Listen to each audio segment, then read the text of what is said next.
Objections to healing. Paul's thorn in the flesh. It is a widespread belief amongst Christians that we can't always be sure whether or not it is God's desire to heal us. One of the most popular examples given is Paul and his thorn in the flesh, from 2 Corinthians 12 verse 7. And lest I should be exalted above measure through the abundance of the revelation, there was given to me a thorn in the flesh, the messenger of Satan to buffet me, lest I should be exalted above measure. The idea is that this verse indicates that Paul had, or was given, some sort of physical condition that God refused to heal him of.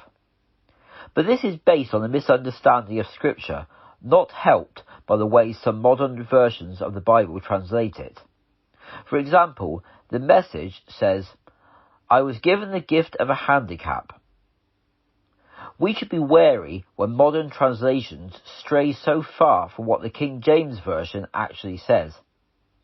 It is true that using different versions can be very useful in giving us a deeper understanding of what the Bible is saying, but they should not insert the translator's opinion on a verse's meaning. Maybe, because of what you've heard in the past, you're convinced that Paul did have a physical condition. A chronic eye disease is a widely held opinion, based on some other verses.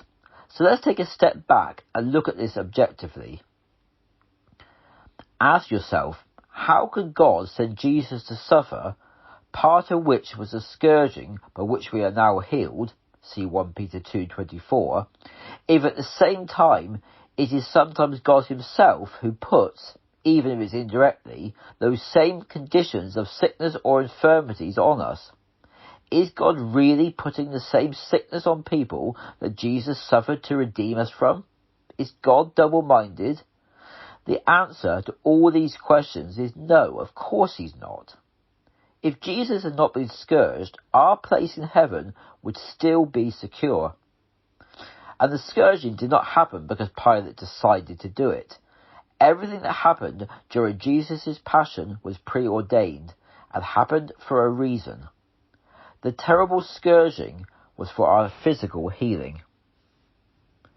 So if the thorn in the flesh wasn't a physical ailment, what exactly was it then? The answer is right there in the verse.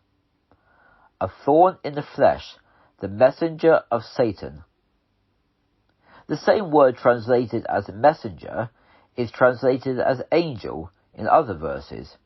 It is merely at the translator's discretion that it is translated as messenger in 2 Corinthians 12:7.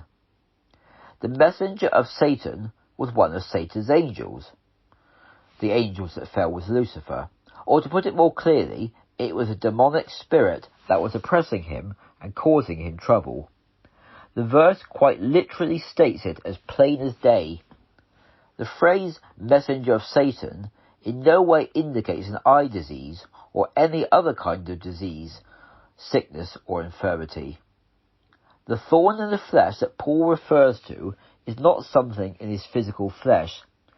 It was what we would call a pain in the neck.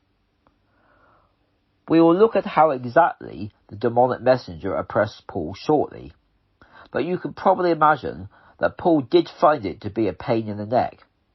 God used a similar expression to Paul's in the Old Testament, when he told the Israelites that if they did not drive out the inhabitants of the land, they would become thorns in your sides. See Numbers 33:55 and Judges 2 verse 3. So what was the purpose of the messenger of Satan, and how did it operate? Most people would probably say that the answer to the first part of the question was that it was sent to stop Paul becoming too proud. And in fairness, that is exactly how many versions translate it. For example, the New Living Translation. So to keep me from becoming proud, I was given a thorn in my flesh, a messenger from Satan. But hold on, Satan, the king of pride, whose pride caused him to think he could actually overthrow God, didn't want Paul getting too proud. That just doesn't make sense. It is Satan who encourages pride in people's hearts. Let's check why the King James Version says the messenger was sent. lest I should be exalted above measure through the abundance of the revelations. Notice the wording. It does not say it was to stop Paul being proud or conceited. It says it was to stop him being exalted. This is not the same thing. Satan would have been pleased if the revelations Paul received had caused him to become proud, but he was not happy with Paul being exalted. The Merriam-Webster dictionary defines exalted as elevated in rank, power, or character. God, on the other hand, wants to exalt us. He just doesn't want us exalting ourselves. For example, look at Matthew 23:12. He that shall humble himself shall be exalted. Or 1 Peter 5:6. Humble yourselves, therefore, under the mighty hand of God, that he may exalt you in due time. Paul was not starting to get proud. He was being exalted by God, and Satan didn't like it. Let's look now at the second part of the question. How did the messenger of Satan operate? Paul describes how this messenger of Satan buffeted him in the previous chapter of 2 Corinthians, chapter 11. Look at these verses in 2 Corinthians 11:23-27 from the J.B. Phillips New Testament. Look at this list. I have served more prison sentences. I have been beaten times without number. I have faced death again and again. I have been beaten the regulation 39 stripes by the Jews 5 times. I have been beaten with rods 3 times. I have been stoned once. I have been shipwrecked 3 times. I have been 24 hours in the open sea. In my travels, I have been in constant danger from rivers and floods, from bandits, from my own countrymen, and from pagans. I have faced danger in city streets, danger in the desert, danger on the high seas, danger among false Christians. I have known exhaustion, pain, long vigils, hunger and thirst, going without meals, cold and lack of clothing. This messenger was extremely persistent, and to say that it was a pain in the neck or a thorn in the flesh is putting it mildly. We do know that God had warned Paul in advance that he would face some hard times. Before Ananias laid his hands on Paul, or Saul as he was then, to restore his sight, God told Ananias, "For I will show him how much he must suffer for my name's sake." God was referring to the persecutions that were coming, not to sickness and disease. As we have studied Paul's thorn in the flesh, we have come to the conclusion that it was not a sickness or disability of any kind. To say that it was is pure speculation and ignores the original Greek word translated as messenger. The word in Greek is angelos and is used 176 times in the New Testament. The majority of these refer to angels. Occasionally, it refers to a human messenger, but never anything else. It is always a personality of some kind. Therefore, the messenger of Satan, which was a thorn in the flesh or a pain in the neck, cannot be an ailment.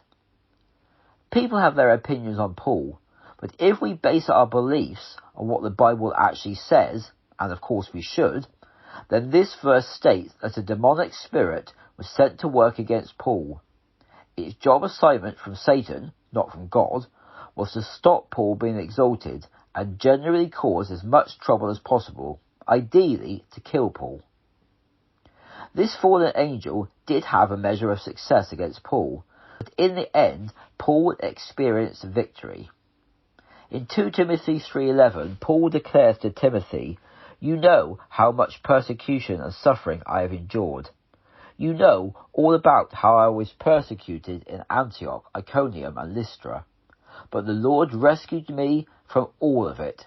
That's the New Living Translation. God's grace was sufficient, just like he told Paul it would be. Before we close, let's deal with one more verse, Galatians 6:11. This verse has no connection at all to Paul's thorn in the flesh.